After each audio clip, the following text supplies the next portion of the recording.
Hello guys! Welcome back to our channel. Stop muna tayo sa pagbabasa at pagsusulat ngayong araw dahil nandito tayo sa family park para mamasyal-masyal. Wait, parang familiar yun. Sirley ba yun? Yung writer/vlogger na may 500,000 subscriber? Tara, lapitan natin. Tignan natin kung siya yun.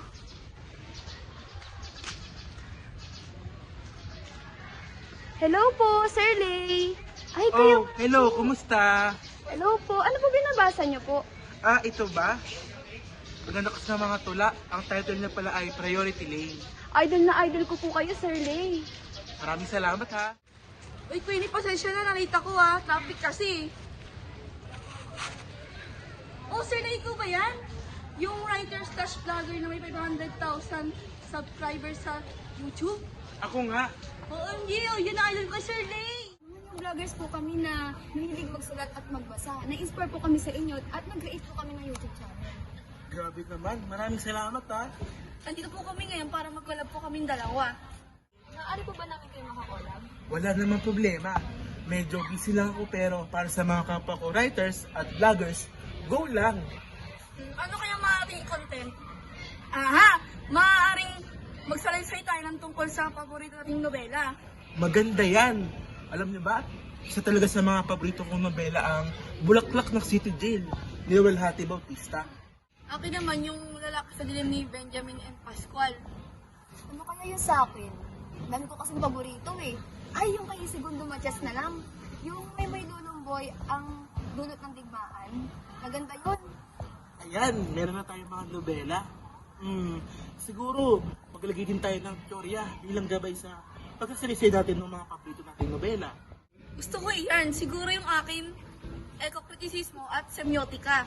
Yung akin naman, paborito ko ay yung Marxismo at formalismong Ruso. Ayan, meron na kayong mga teorya. Siguro sa akin naman yung all-time favorite ko na teoryang post-colonialismo. Saka siguro kasama ko na din yung post-structuralismo. Ano, di na tayo ha? G! Hello guys! Welcome back to my channel. Kasama natin ngayon si Sir Lay na may 500,000 subscriber.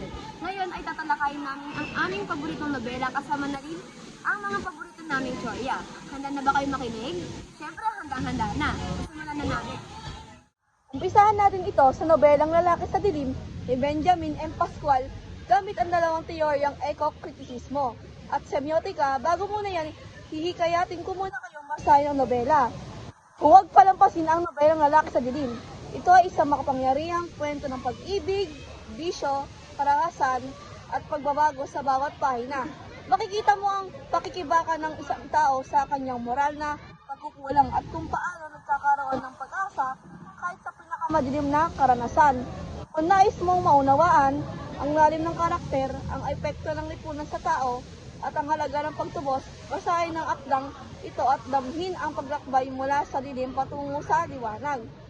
Para sa background ng nobela at nobelista, si Benjamin M. Pascual ay isang kilalang Pilipinong manunulat noong dekadang 1950 na nagpakita ng malalim na pag-unawa sa lipunan at moralidad ng tao. Bagaman, hindi niya natapos ang journalism maging literary editor. Siya sa liwayway at dito nakilala ang kanyang mga kwento at nobela.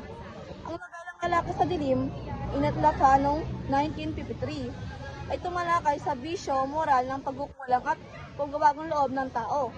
Pinapakita nito ang contradiction sa pagitan ng yaman at kahirapan, kasalanan at kabutihan at kung paano nagkakaroon ng pag-asa kahit sa madilim na karanasan.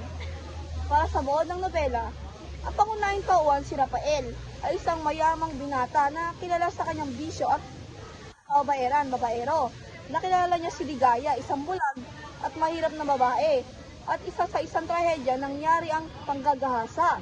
Ito ang nagpasimula ng moral na pakikibaka ni Rafael sa kanyang paglalakbay patungo sa pagbabago.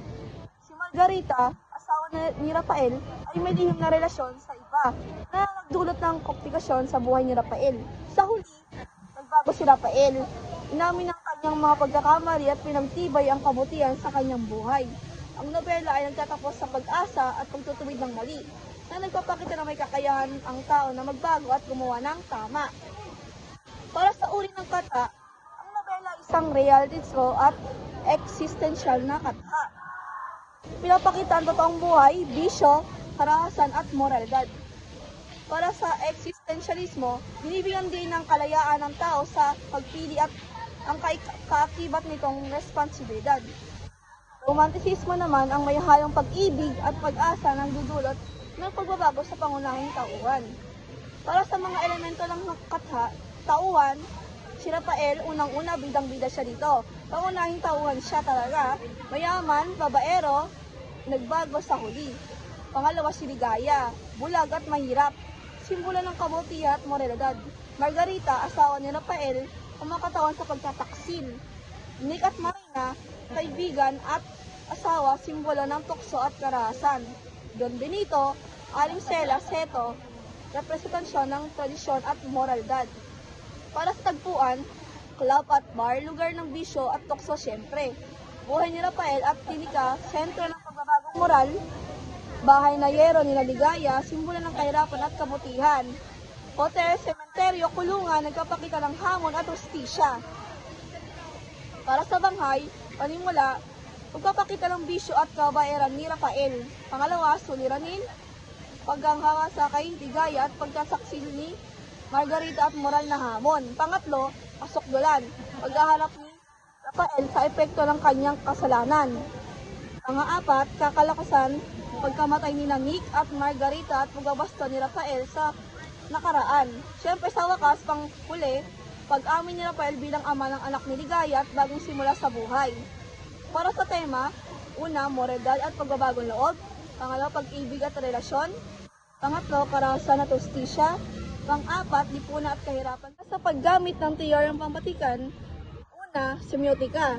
Dilim, simbolo ng kasalanan, tukso at moral na pagkukulang ni Rafael. Ipinakita nito ang kanyang bisyo at pagiging babaero. Pangalawa, si liwanag, simbolo ng kabutihan, pag-asa at moral na pagbabagong loob.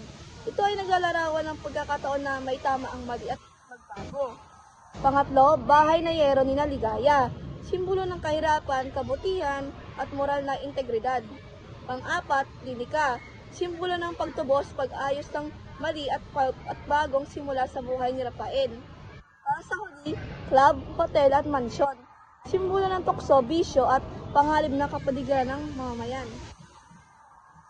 Para sa pangalawa, eco-kritisismo, ang mundo ay mayaman, sa club, hotel, mansyon ay nagpapalakas ng tukso at bisyo ni Rafael. Ipinakita nito na ang kapaligiran ay maaaring humubog sa masamang gawin ng tao.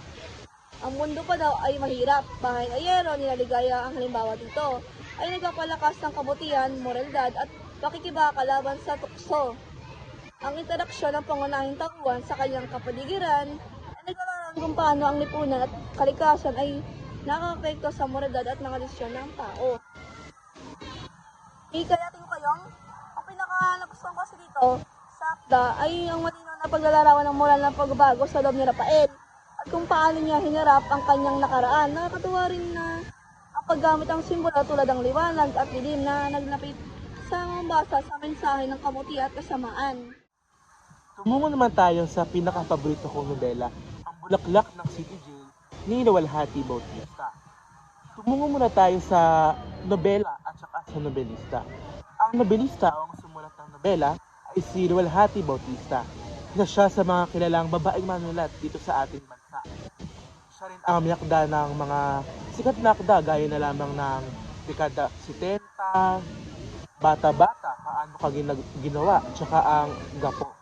Ang kanyang mga akda ay siksik pagdating sa komentaryong panlipunan. Anong uri nga naman ng katha ang nobelang ito? Ang nobelang ito ay isang realistiko, psikolohikal at panlipunang nobela. Hindi ito nakatuon sa romansa o yung mga about sa love, kundi sa kalagayan ng lipunang Pilipino talaga. Ang mga karakter ay hindi kathang ideal o kundi katulad ng totoong taong nakipagbuno sa kahirapan, kawalan ng hustisya, at sa pagkakaroon pa rin ng patriarka dito sa ating bansa. May mga elemento syempre ang nobelang ito, mga elemento ng katha, gaya ng tauhan. Una-una na dyan si Angela. Si Angela ang pinakapangunahing tauhan. Siya isang babaeng biktima ng pang-aabuso, kawalan ng hustisya. Ang kanyang paglalakbay, ang sentro ng nobelang ito. Siyempre, nariyan din ang kanyang mga kapwa bilanggo. May kanya-kanyang madilim na karanasan, may mga inapin ng asawa, may naipit sa kahirapan, may sinisi sa lipunan. At syempre nandiyan din ang mga gwardya at opisyales. Sumisimbolo naman ito sa mga kapangyarihang mapang-abuso. At syempre hindi halata pero ang lipunan o ang sistema ng lipunan ay isang hindi nakitang tauhan na siyang tunay na masasabi natin kontrabida sa nobelang ito. Tagpuan, syempre, given na ito ay mula sa setting ng isang city jail. Ito ay masasabi nating masikip, marumi, puno ng takot, at punong-puno ng katiwalian. Tumungo naman tayo sa banghay ng nobela. Nagsimula ito sa pagdating ni Angela sa kulungan. Nakilala niya ang kanyang mga kapwa-presong babae. Nabunyag din dito yung mga abusong pampolitika at pampasarihan. Magmula din noon, lumakas din yung loob ni Angela at nagkaroon siya ng kamalayan mula sa kanyang mga naranasan sa loob ng kulungan. At ang resolusyon ng kwentong ito, natuklasan ng mamabasa na ang tunay na kulungan ay ang sistema at hindi ang kulungang pinaglaanan ng panahon ni Angela at ng mga kapwa-babae na doon. At para naman sa tema ng nobelang ito, masasabi natin na ito ay pumapaksa sa hustisya at kawalang hustisya. Siyempre, hindi mawawala ang kahirapan, ang issue sa kababaihan at sa patriarka o yung pagkakaroon ng mas maraming espasyo ng mga kalalakihan. Iyon din ang pagbawi ng dignidad na pinangunahan ni Angela sa nobela. Sa paglalapat ng dalawang teorya para sa nobelang ito, ang teoryang postkolonyalismo at ang teoryang post-structuralismo. Unahin natin ang tungkol sa teoryang postkolonyalismo. Ang nobela ay kinakikitaan ng teoryang postkolonyalismo dahil kahit tapos na ang kolonyalismo, kanluranin man o dayuhang kapangyarihan, ang mga natitirang impluwensya nito sa batas, politika at kultura ay patuloy na bumibiktima sa mga nasa laylayan tulad ng mga babaeng bilanggo. Mga halimbawa mula sa nobela, unang-una yung kaso ni Angela, pinapakita na ang hustisyang umiiral ay pabor sa may pera at maimpluwensya. Isang katangiang minanapa mula sa sistema kolonyal. Paano tinitingnan ang babae sa kulungan? Ang pagtrato sa kababaihan bilang tagapagsalo ng kasalanan ay bahagi ng kolonyal patriarkal na pananaw. Dahil kapag may mga ginawang kasalanan, kadalasan mga babae yung talagang napipiit. Kagaya yung nangyari kay Angela. Sa gayon, masasabi natin na ang city jail ay isang microcosm ng bansa. Isang masikip, mabaho, kulang sa pagkain na sumisimbolo sa pagkaalipin at kahirapang idinulot ng kasaysayan ng bansa. Kalawa, ang teoryang postkolonyalismo. Isa ito talaga sa pinakapaborito ko rin mga teorya. Pinapakita ng nobela sa pamamagitan ng lente ng post-structuralismo na ang katotohanan ay hindi iisa. Ibig sabihin, ang lipunan, ang batas, ang moralidad ay diskurso lamang. Mga kobisyong ginawa na may kapangyarihan. Ibig sabihin, maaari pang mabago. Halimbawa nito yung sa ginawang krimen ni Angela. Sa batas, sa mata ng batas, sila ay kriminal. Ngunit sa kanyang perspektiba, ito lamang ay isang uri ng self-defense.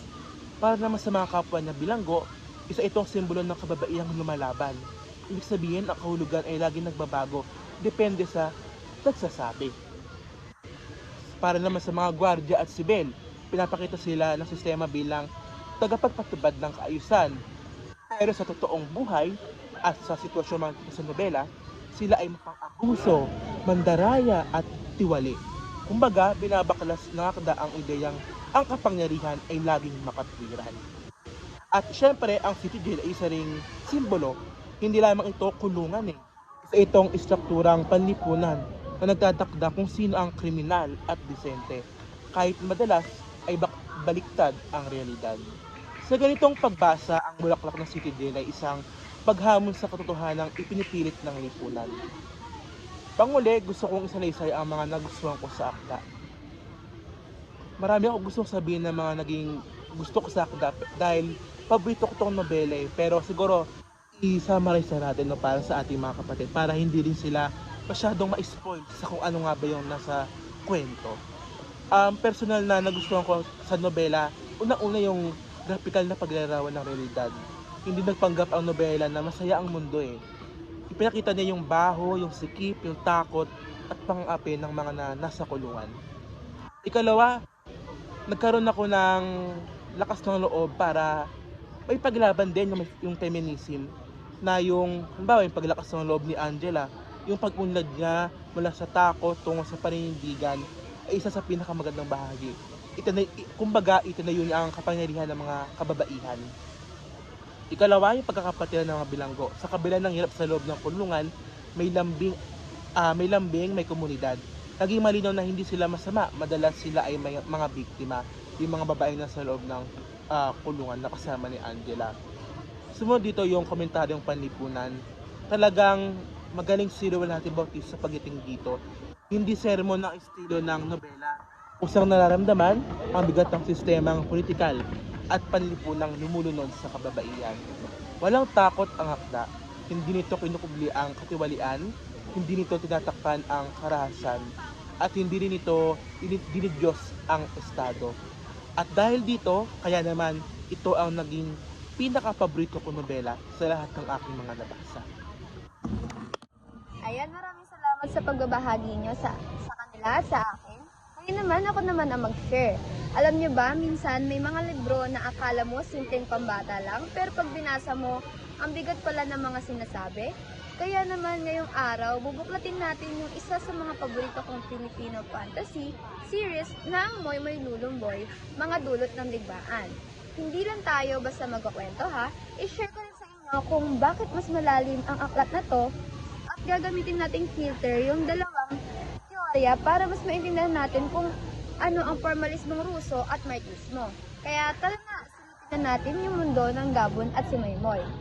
Pero bago yan, unahin ko munang talakayin sa inyo ang background ng nobela at nobelista. So sino bang may akda nito? Siya si Ginoong Segundo ni Matias Jr. Isipin nyo, di lang siya basta manunulat ng libro. Siya yung tipong tao na bumuo ng sarili niyang publishing house gaya ng Lampara Books. Ibig sabihin, dedikado talaga siya sa pag-aalaga ng panitikang Pilipino. Marami na siyang napanuno ng award, kaya alam nating magaling talaga siyang bumuo ng storya.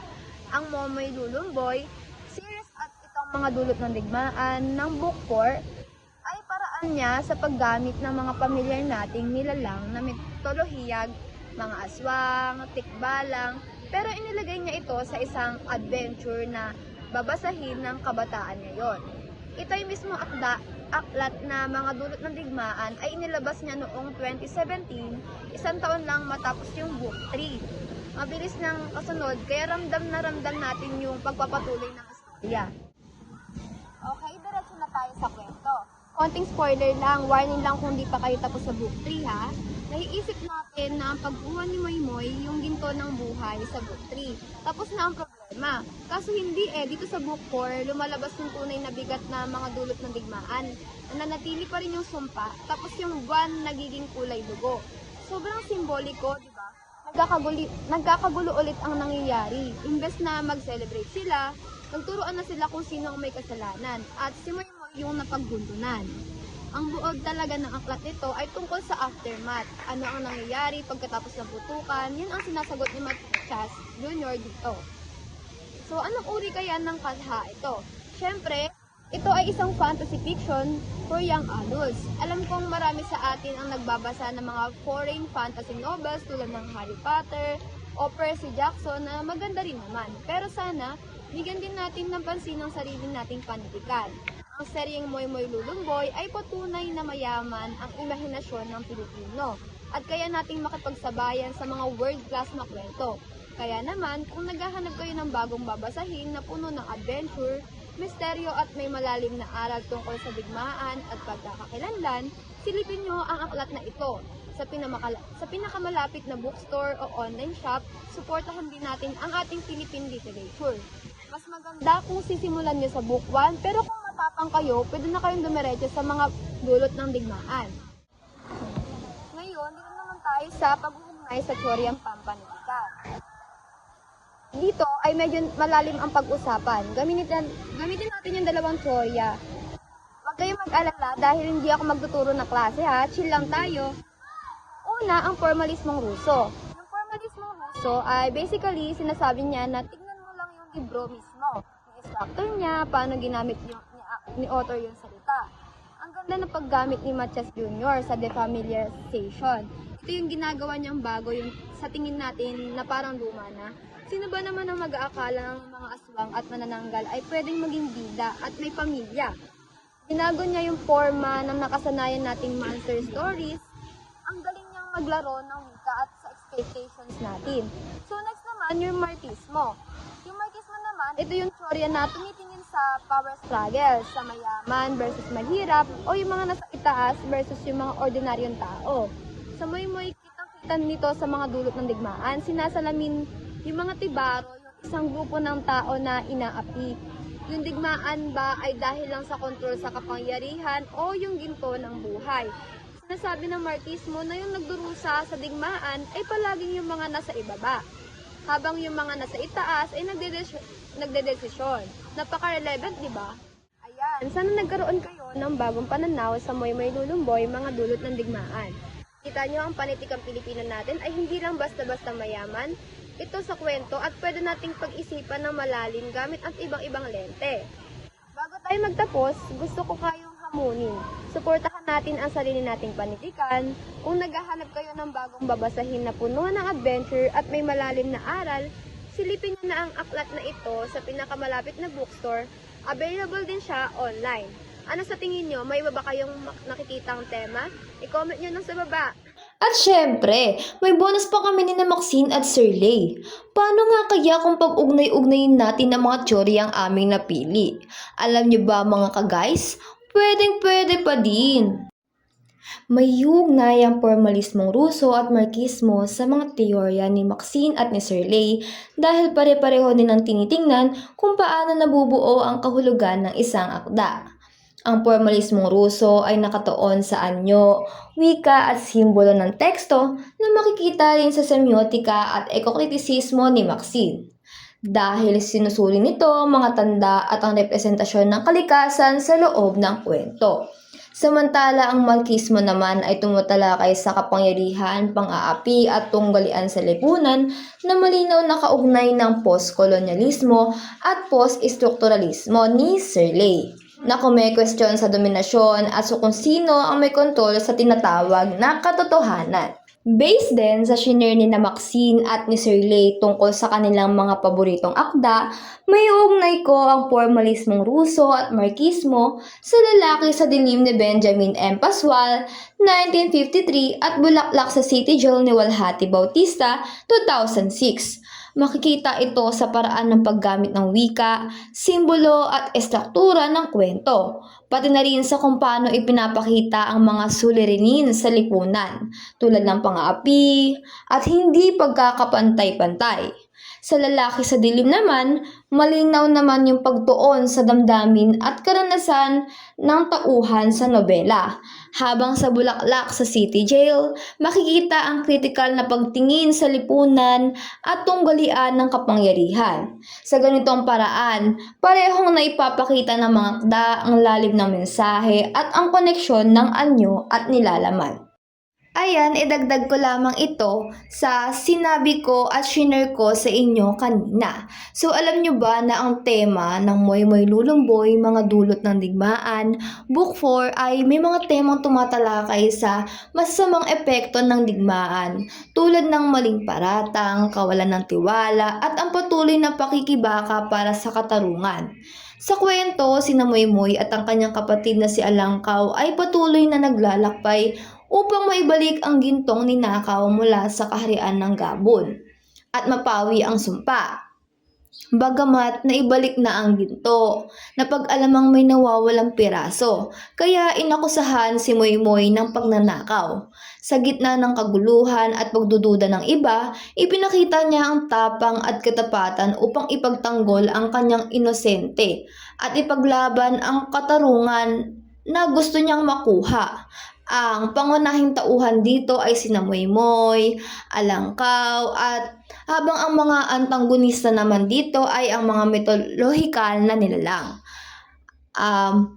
Ang tagpuan naman ay sa mahiwagang lupain ng Gabon at sa mga lugar na apektado ng digmaan na naglalarawan kung paano nakakaapekto ang digmaan sa lipunan at sa mga tao. Ang Bulaklak sa City Jail, Moy-Moy Lulumboy, At ang lalaki sa dilim ay nagpapakita kung paano nabubuo ang kahulugan ng isang akda sa ugnayan ng kapaligiran, lipunan, simbolo at tauhan. Sa ekokritisismo, malinaw ang impluwensya ng paligid. Ang kulungan kay Terry ay simbolo ng piitan at kawalan ng hustisya, habang ang mahiwagang mundo ni Moymoy ay larawan ng paglaya at pagtuklas ng sarili. Sa semiotika, ang bulaklak at kapangyarihan ni Moymoy ay mga simbolo ng pag-asa at identidad. At madilim na mundo ni Rafael ay sumasalamin sa moral na pakikibaka sa postkolonyalismo. Makikita ang impluwensya ng kolonyal at lipunang kapang-api sa Marxismo. Ang tunggalian ng uri at kapangyarihan ay malinaw sa post-instructuralismo. Binibigyan din ang pabago-bagong kahulugan ng karanasan at sa formalismong Ruso. Pinapakita ang kahalagahan ng forma at teknik. Ipinapakita ng tatlong akda na ang tauhan ay nahuhubog ng kapaligiran, lipunan, simbolo, at sariling desisyon na nagre-reflekta ng pakikibaka, paglaya at pagbabago. Maiugnay naman natin ang teoryang postkolonyalismo sa iba pang mga teoryang natalakay.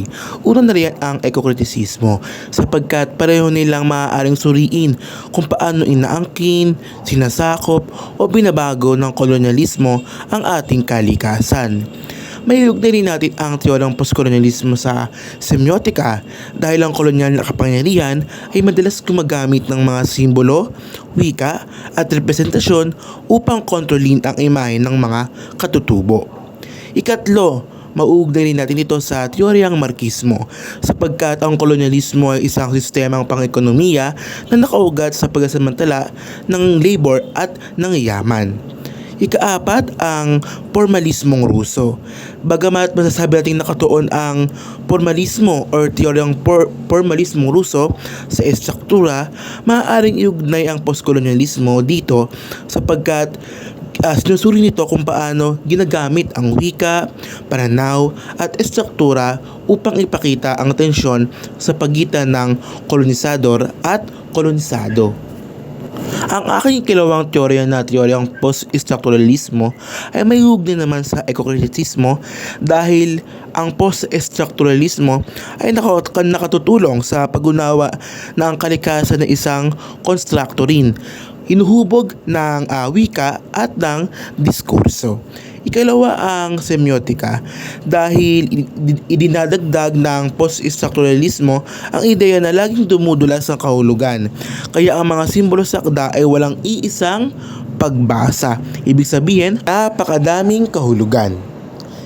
Ikatlo, may ugay natin ang teoryang post-structuralismo sa Marxismo dahil tinutulungan nito na makita na ang ideolohiya ay hindi lamang material kundi linguistiko rin, nakapaloob sa diskurso at sa mga representasyon. Ikaapat ang teoryang formalismong Ruso dahil alam naman natin na ang post-structuralismo ay tumutuligsa siya sa ideya ng fixed structure, ngunit pareho silang interesado sa pagpapaandar ng wika na silang dalawa ng teoryang formalismong Ruso. Karagdagan, makikita din natin sa pinakapaborito kong nobela, Ang Bulaklak ng City Jail, ang mga teoryang natalakay ni Queenie at Maxine. Halimbawa na lamang ang teoryang ekokritisismo. Makikita natin dito sa nobela sapagkat makikita natin yung paraan ng paglalantad sa city jail bilang marumi, masikip at may di makataong kalagayan. Ito ay masasabi nating sumisimbolo sa nasirang kapaligiran na nilikhang bunga ng kapabayaan ng ating lipunan. Ikalawa ang semiotika dahil sa nobela maraming simbolo. Una yung syempre sa title pala makita na natin yung bulaklak. Ito ay tanda ng pag-asa at pagkababae sa gitna ng pagkakakulong. Ikalawa, ang rehas ay simbolo naman ng kawalan ng kapangyarihan at ang mismong city jail ay mayroong sistema or isang tanda ng sistema ng mapanghusga. Ikatlo, lumilitaw rin ang markismo sa nobelang ito dahil meron tayong tunggalian ng uri. Halimbawa, ang mga babae na nakakulong ay biktima ng kahirapan, nariyan ang patriarchal na pang-aabuso at sistemang legal na pabor lamang sa may pera. At syempre, ang formalismong Ruso ay kinakikitaan din sa nobela ni Luwalhati Bautista dahil maaaring unawain ng akda sa pamamagitan ng paraan ng pagkakabuo nito. Halimbawa, ang realistiko at tuwirang estilo ni Bautista, ang detalyadong paglarawan ng bilangguan, at ang pabalik-balik na paggunita ng pangunahing tauhan ay nakapagpapatingkad sa bisa ng emosyon at ng tensyon ng nobelang ito. At dito nagtatapos ang aming vlog. Maraming salamat kay Maxine at kay Sir Lay na nakipag-collab sa akin. Maraming salamat din sa inyo mga ka-guys! Bye!